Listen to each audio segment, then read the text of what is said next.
Yesterday, we saw one of the most extraordinary moments of Donald Trump's presidency when the FBI raided the offices of his personal lawyer, Michael Cohen. And in response, Trump has completely lost his mind. For more on this, it's time for a closer look. It's hard to imagine how Donald Trump could be in more legal jeopardy than he is right now. Basically, Trump has more legal problems than Conor McGregor and just as many concussions.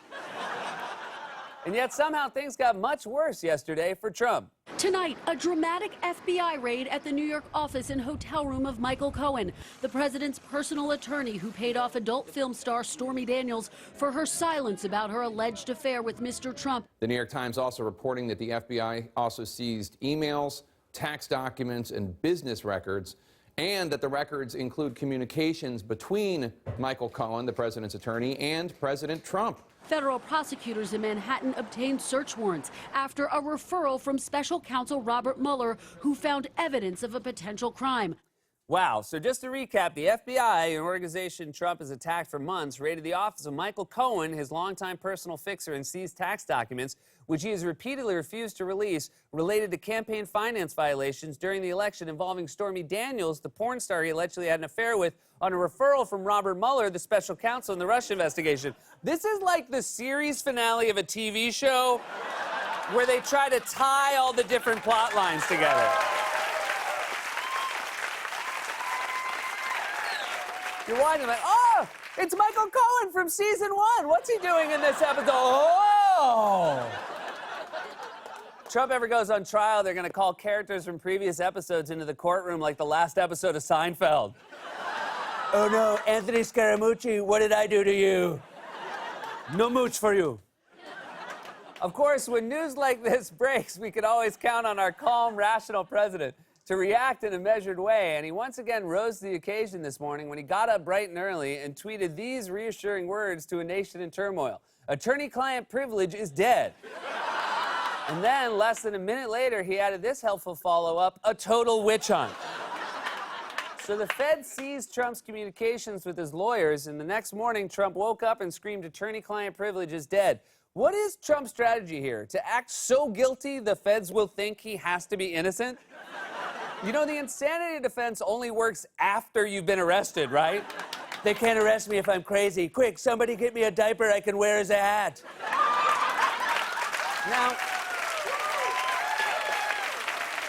Michael Cohen isn't just a peripheral player in Trump's world. He's been Trump's loyal fixer for years, and he's as close to Trump's inner circle as you can possibly get. And last month, as the controversy surrounding the Stormy Daniels story was intensifying, Cohen insisted that he would remain forever loyal to his boss and that the hush payment he allegedly paid went beyond politics. He told Vanity Fair, people are mistaking this for a thing about the campaign. What I did defensively for my personal client and my friend is what attorneys do for their high-profile clients. I would have done it in 2006. I would have done it in 2011. I truly care about him and the family more than just as an employee and attorney.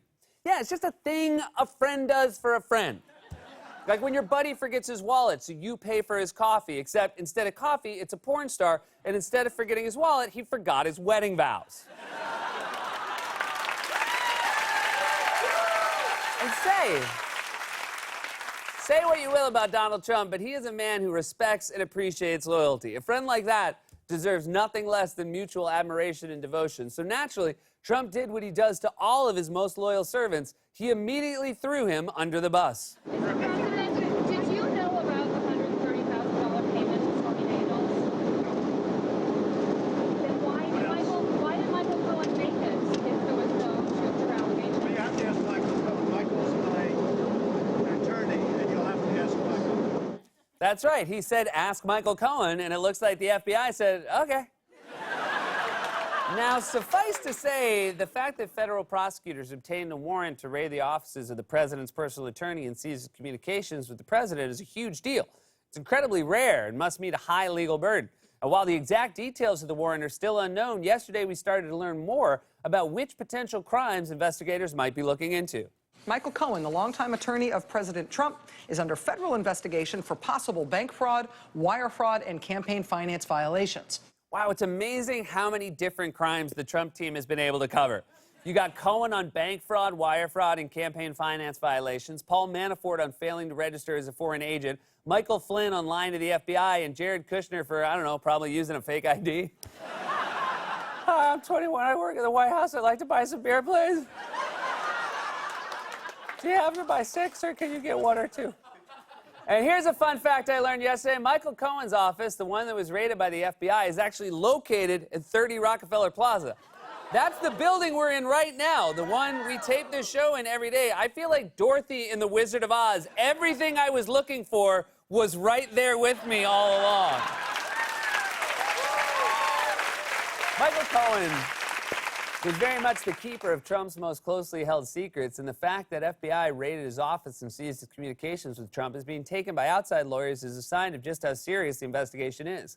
One lawyer told the Washington Post, "You can't get much worse than this other than arresting someone's wife for putting pressure on a family member. This strikes at the inner sanctum. Your lawyer, your CPA, your barber, your therapist, your bartender, all the people who would know the worst about you. And if there's anyone who knows the worst about Trump, it's his barber."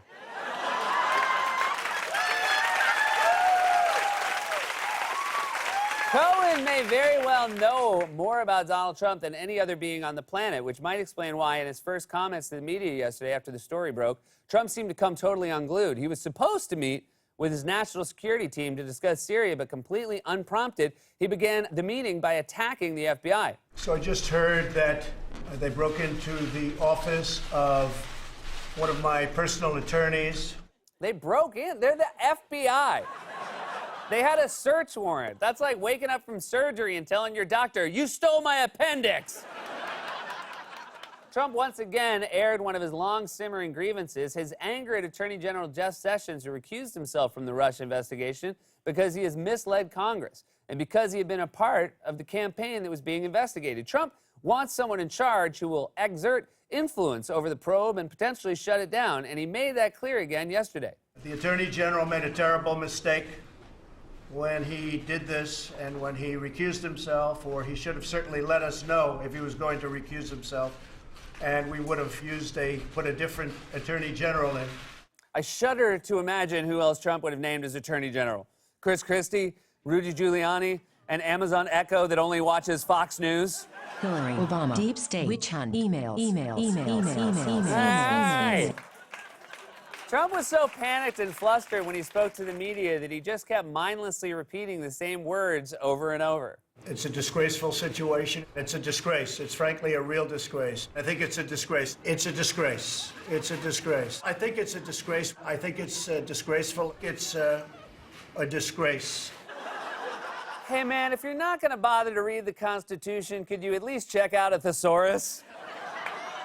You look at what's going on, it's ignominious. Oh, okay. I'll give you credit for that. One of the most unsettling things about Trump's comments was they were made at a meeting where Trump was supposed to be deciding whether to use military force against Syria. In fact, sitting next to him was his new national security advisor, John Bolton. And Trump noted the awkward timing of his arrival. John, I want to thank you very much. This is going to be a lot of work. Interesting day. He picked today as his first day. So, generals, I think he picked the right day. No, he didn't.